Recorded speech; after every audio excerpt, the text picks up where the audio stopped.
जोधपुर में ही है, महादेव गौशाला नाम से, और एक काकानी जब हम जाएंगे वहां पर हैं।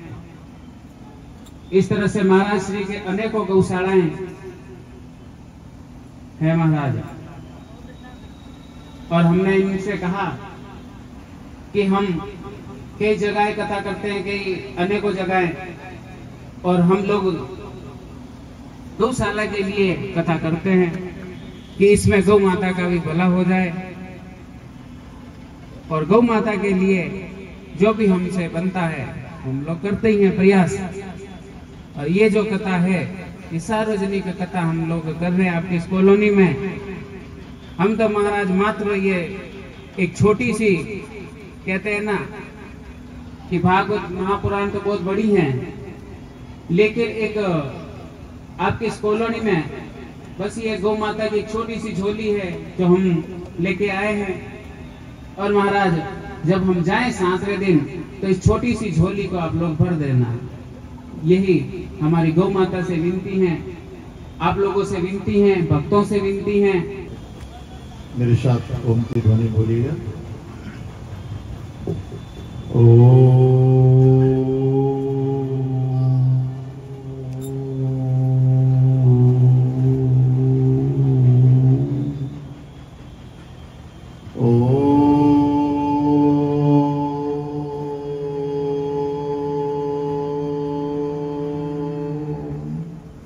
चैतन्यं साक्षवदं शान्तं व्योमातीतं निरञ्जनं नादबिन्दुकलातीतं तस्मै श्रीगुरुवे नमः।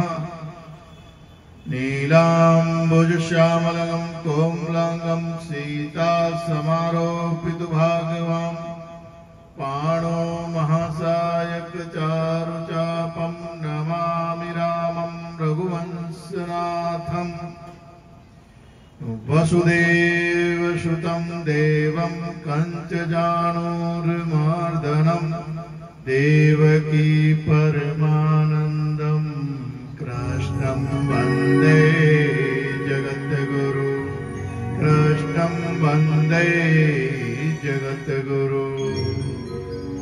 प्रेम से बोलिए सच्चिदानंद भगवान की। थोड़ा और धीरे, ऊपर बालाजी सुन लेंगे। बोलिए भागवत महापुराण की। श्री सुखदेव जी महाराज की, श्री वेदव्यास जी महाराज की, गौ माता की, गंगा गीता गायत्री गौ माता की, सत्य सनातन धर्म की, सब हरिभक्तन की। आइए 2 मिनट वाणी को पवित्र करने के लिए भगवान नाम लीजिए। कृष्ण जिनका नाम है, गोकुल जिनका धाम है, कृष्ण जिनका, कृष्ण जिनका नाम है, गोकुल जिनका धाम है, कृष्ण जिनका नाम है, गोकुल जिनका धाम है, कृष्ण जिनका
जिनकी बाबा है, जिनकी मैया है, ऐसे श्री भगवान को बारंबार प्रणाम है। ऐसे श्री भगवान को बारंबार प्रणाम है। ऐसे श्री भगवान को बारंबार प्रणाम है। ऐसे श्री भगवान को बारंबार प्रणाम। अर्चनीय वंदनीय प्रातः स्मरणीय जगत नियंता की चरण चरण में विराजमान अखिल ब्रह्मांड नायक परब्रह्म परमात्मा सद्गुरुदेव जगत जननी गौ माता के चरणारविंदों में शाश्वत दंडवत प्रणाम करते हुए व्यासपीठ पर सुशोभित व्यास जी महाराज, जिनको रामचंद्र जी महाराज कहते हैं, और हमारे उत्तर प्रदेश लखरास पंडित दामोदर दास जी महाराज और उधर बंबई से पधारे हुए श्रीमान मनोज जी कनौजिया साहब, और इस संगीत को सुमधुर वाद्य बजाने वाले गंधर्व के स्वरूप में सभी पूरी टीम का यथायोग्य सम्मान करते हुए सभा में विराजमान भक्तिमयी करुणामयी जगदम्बा अम्बा अम्बालिका भवानी के स्वरूप में मेरी माताएं बहने एवं जगत पिता ब्रह्मा के स्वरूप में सज्जनों बंधुओं एवं भाइयों, ब्रह्मांड में होनहार तारों की तरफ टिमटिमाते हुए बालक बालिकाएं, बड़े ही सौभाग्य की बात है कि हम सब श्रीमद् भागवत कथा का रासा आस्वादन कर रहे हैं। श्रीमद् भागवत कथा आज से प्रारंभ होकर 7 दिवस तक चलेगी। देखिए, कभी भी कोई मार्केट में प्रोडक्ट आता है तो उस प्रोडक्ट को बेचने वाले पहले उन प्रोडक्ट का ट्रायल करते हैं। क्या करते हैं? ट्रायल। आज के शब्दों में ट्रायल कह दिया है। हमारे हिंदुस्तान की संस्कृति के अनुसार उसको महत्व में कहा गया है, यानी उसका महत्व बताते, उसकी कीमत बताते, उसकी चाल चलन बताते, उसका लाभ बताते। तो श्रीमद् भागवत कथा राजा परीक्षित को सुखदेव जी महाराज ने शुक्र ताल में सुनाया। तो उन्होंने सुखदेव जी महाराज ने पहले इस भागवत का महात्म्य में बताया गया, क्योंकि राजा परीक्षित जब 7 दिनों का मृत्यु का जब श्राप मिल गया तो घर छोड़कर, पाठ छोड़कर, राज्य छोड़कर गंगा किनारे ऋषि मुनियों के पास जाकर उन्होंने पूछा कि महाराज, मेरी 7 दिन में मृत्यु होने वाली है। जो मृत्यु जिसके सामने खड़ी हो, उस आदमी को क्या करना चाहिए जिससे उसकी मोक्ष प्राप्ति हो जाए? तो किसी ने यज्ञ बनाया, किसी ने दान बताया, किसी ने तप बताया, किसी ने कुछ अनुष्ठान बताया। परंतु अश्वमेघ यज्ञ किया जाए तो 1 वर्ष लगता है उसमें, और तप किया जाए तो 12 वर्ष लगते हैं। ऐसे कोई भी बात समझ में नहीं आई। परीक्षित जी महाराज को ऋषियों ने अपने अपने मत बताए, विचार बताए, परंतु समय तो 7 ही दिन का है, और वो 7वां दिन तो खत्म होता ही जा रहा है। जैसे आज हमारा 7वां दिन निकल गया, जिसको पहला दिन कहते हैं। अब इसको पहला मानो या 7वां, ये आपकी इच्छा है, परंतु ये नदी की तरह बह रहा है। सज्जनों, इतने में जंगल की ओर से लंगोटी लगाए हुए 12 वर्ष की आयु वाले, घुंघरालू जटा वाले उन ऋषि मुनियों के बीच में जो ही अवतरण हुआ, प्रादुर्भाव हुआ, 88,000 ऋषियों ने खड़े होकर दंडवत प्रणाम किया। जब 88,000 ऋषियों ने दंडवत प्रणाम किया तो राजा परीक्षित ने उन ऋषियों से पूछा, महाराज, आप तो हजारों वर्ष की आयु वाले हैं, सैकड़ों वर्ष की आयु वाले हैं, लंबी लंबी दाढ़ी वाले हैं, जटा वाले हैं, और श्वेत केश है, आप एक 12 वर्ष के लड़के को दंडवत प्रणाम क्यों कर रहे हैं? तब ऋषि मुनियों ने बताया कि महाराज, ये 12 वर्ष की आयु नहीं, हमारी चाहे सैकड़ों वर्ष की, हजारों वर्ष की आयु हो, परंतु हमारी आयु कोई आयु नहीं है, वो केवल शरीर की आयु है।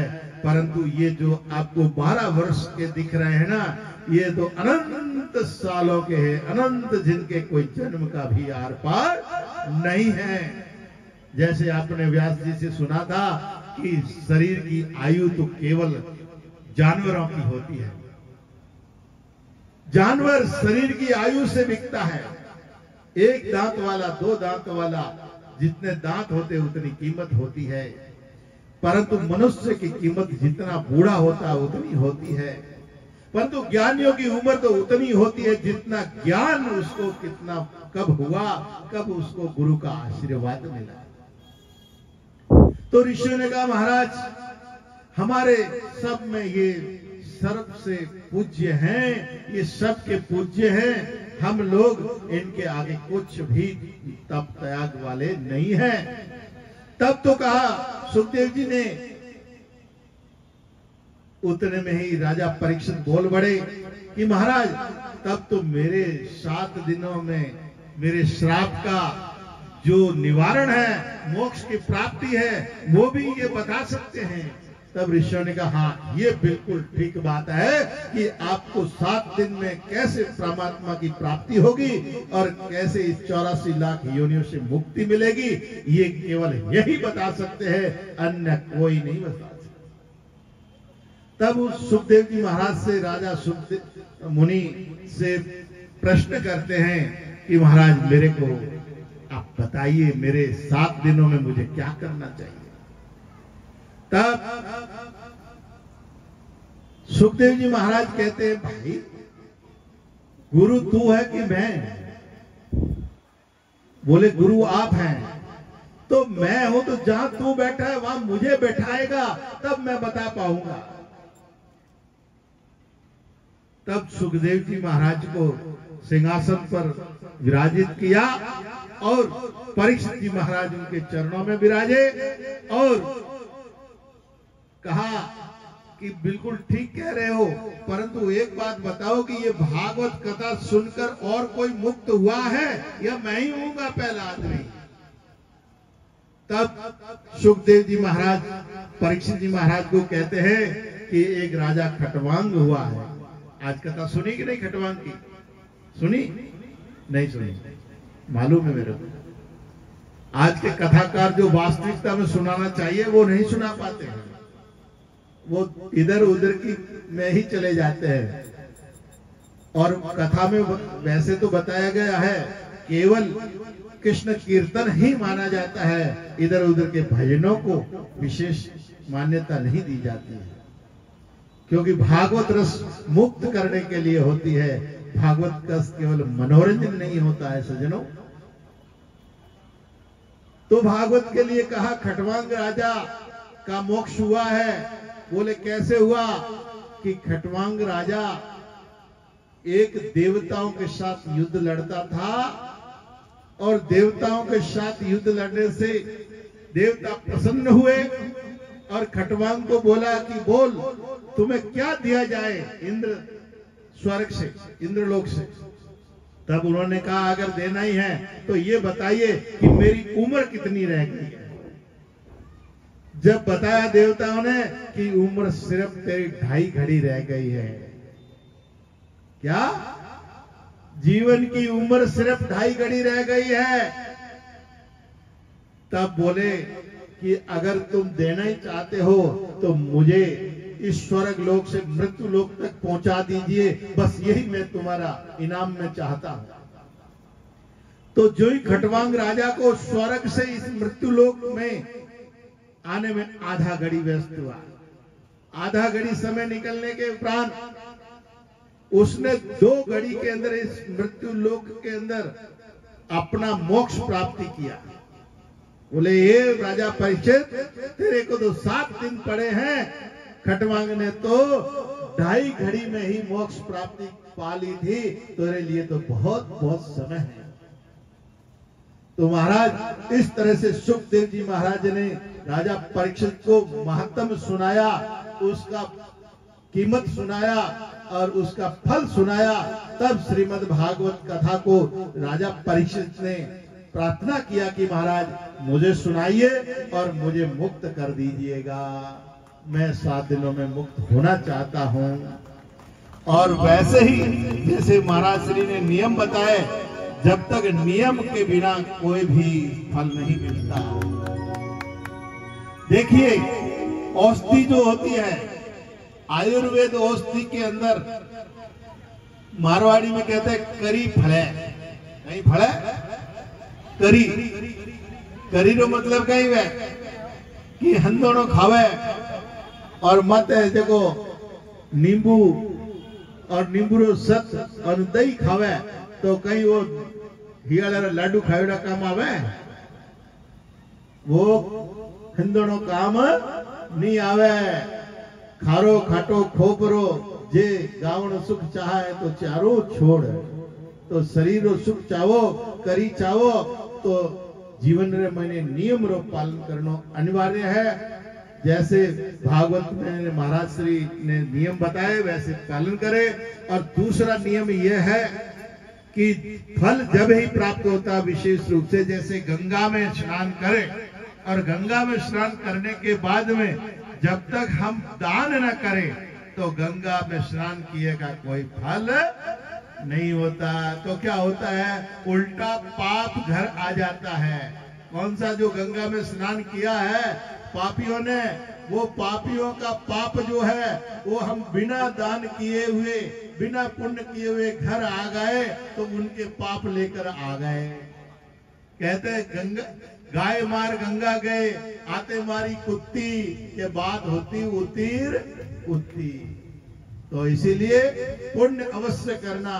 तो ये ज्ञान गंगा है, भागवत गंगा है। इस भागवत गंगा के अंदर भी हमको पुण्य अवश्य करना है, और पुण्य भी ऐसी जगह करना है। आपने सुना होगा कि ये श्रीमद् भागवत कथा जो है गो सेवार्थ हो रही है। गो सेवार्थ देखो, हिंदू सनातन संस्कृति में जन्म में गाय, जीवन में गाय, मृत्यु में भी गाय। अगर आप गाय की सेवा कर लोगे तो तुम्हारे बच्चों को गाय की दान देने की जरूरत नहीं पड़ेगी। हुड़के में दान दिया करेगा कि भाई हुड़के में अभी शरीर छूट नहीं रही हो, श्वासा छूट नहीं रही है, हो सके तो गाय दान दे दो तो श्वासा छूट जावे। तो एडो नौपत नहीं आवनी चाहिए। जो छोरों ने गाय दान देवनी पड़े उन्होंने पहली अपने खुद ने गाय पूंछ पकड़ पड़ो, बेहतरीन नदी पार कर ले। और ये ऐसी गायों के लिए कथा हो रही है जो लूली लंगड़ी आंधी पांगली, लूली लंगड़ी आंधी पांगली, जिनके स्तन खराब हो गए, जो लाते मारती है, दूध पी के घर ने लोगों ने छोड़ दी है, रोडों पे भटकी है, प्लास्टिक कोतलियां खावे, एडी गायों की सेवा होया करे। दूसरा अपने ऊपर भीड़ भंजन बालाजी में जो गौशाला है, वो गौशाला भी उसी में शिफ्ट हो रही है। सबसे बड़ी बात यह है कि भीड़ भजन बालाजी के ऊपर गौशाला में जगह नहीं है, बहुत संकुचित जगह है, गाय बहुत परेशान हो रही है। तो एक दिन मैं देखने के लिए ऊपर गया, महाराज श्री जगत गुरु जी से वार्तालाप हुआ। तो मैंने कहा महाराज श्री गाय बहुत कष्ट पा रही है। तो बोले क्या करें महाराज जी, जगह तो इतनी है, गाय तो बढ़ती जा रही है हमेशा। तो मैंने कहा आपको जितनी जरूरत है या आसानी से रह सकती है उतनी यहाँ रखें, अन्यथा जितनी गाय है वो सभी गौशाला में पहुंचा दें, सभी गौशाला में पहुंचा दे। वहां खूब जगह हमारे पास जोधपुर के अंदर शहर में जितनी गौशाला है उनमें सबसे अधिक क्षेत्रफल हमारी गौशाला के अंदर है। जो पाल में आप जाएंगे, इधर पाल बोरनाडा तो आरती नगर आता है, जहाँ पेट्रोल पंप थार के सामने, रिलायंस पेट्रोल पंप के सामने, वहां पर 16-17 बीघे के अंदर गौशाला है आपकी। और थोड़ा सा उससे आगे जाएंगे, जैन मंदिर से पहले जहाँ आडा बोट लगा हुआ है, 4 लाइन शुरू होता है, वहां पर महादेव गौशाला है। और इधर पाली रोड जाएंगे आप तो मोगड़ा के बाद में जो काकाड़ी है, काकाड़ी जैन मंदिर के सामने स्वामी ज्ञान स्वरूपानंद गौ सेवा संस्थान वहां पर है। वहां अंधी जितनी भी गाय है वो अंधी गाय है, 3 पैर वाली है, जिनका पैर कई का यहाँ से कटा है, कहीं यहाँ से कटा, कहीं यहाँ से कटा है, इस तरह की गाय है। तो अंधी लूली लंगड़ी वहां पर है। बाकी बछड़ों वाली जितनी गाय है या पाल में है, नंदी टोकड़े हैं। और गुरुओं के तालाब में भी हमारे यहाँ आश्रम है, वहां पर भी सेवा होती है। वहां भी 50-60 गाय हमेशा गौशाला के आगे कुंडी बना रखी है पानी की और चारे की, वहां भी सेवा होती है। तो ये हमारे पास लगभग आज की तारीख में 600 गोवंश के आसपास है जिनकी सेवा डेली हो रही है। तो उस गौ सेवा के लिए ये श्रीमद् भागवत कथा हो रही है। इसमें आप सभी लोगों को अपनी आहुति देनी है, ये बार बार मौका नहीं मिलता है। दूसरी यही है, अपने भीड़ भजन बाजा जी वाली गौशाला की गाय भी सुखी हो जाए और सब आशीर्वाद दे आप लोगों को कि भाई आप लोगों ने सेवा दी और वहाँ गाय खुशी हो रही है। आपकी वैतरणी नदी पार करने के लिए वह आगे आकर आपके परिवार को भी सफल और आपको भी सफल बनाए। जैसे महाराज श्री ने बताया कि जैसे भागवत कथा में आने का आप विचार करते हैं तो आपके पितृ लोग प्रसन्न हो जाते हैं और वो पितरों को खुशी होती है कि मेरी औलाद, मेरी संतान और मेरा कुटुंब मेरे लिए भागवत सुनने के लिए जा रहा है। मेरे लिए भागवत सुनेंगे तो हमारे को कल्याण होगा। जैसे पेड़ को जड़ में पानी देते हैं तो पत्तियां हरी हो जाती है, फल आ जाते हैं, फूल खिल जाते हैं। पत्तियां खिलने से पता चलता है कि इसमें पानी डाला हुआ है। ऐसे ही आप श्रीमद् भागवत में आहुति देंगे और वहां आपका पितृ लोक में प्रसन्न होकर नाच गान करेंगे पितृ लोग, कि हमारे और आशीर्वाद देंगे आपको, आपकी भूरी भूरी प्रशंसा करेंगे कि मेरे औलाद इसीलिए होती है पितरों के लिए। और पितरों की मुक्ति जब ही होती है कि संतान उसको हमेशा पितरों के। और यहाँ पुत्रों की पूजा भी आप करवा सकते हो। यहाँ पर अगर कोई ऐसा चाहे कि भागवत जी में मेरे पितरों को बिठाकर मैं पूजन करना चाहता हूँ तो वो भी आसानी से कर सकता है और भागवत का लाभ ले सकता है अपने पितरों के निमित्त भी। अब ज्यादा नहीं कहते हुए, समय काफी हो गया, पर अभी मेरे को जरूरी थी ये बातें कहनी, क्योंकि जब तक कहूंगा नहीं तब तक आपको पता चलेगा नहीं। महाराज श्री भागवत कथा कर रहे हैं और आप लोग बीच में या लास्ट दिन एक दिन आप यहाँ जरूर पधारे, गौ माता के दर्शन करें और जीवन लाभ लेवें एक कीर्तन के साथ में।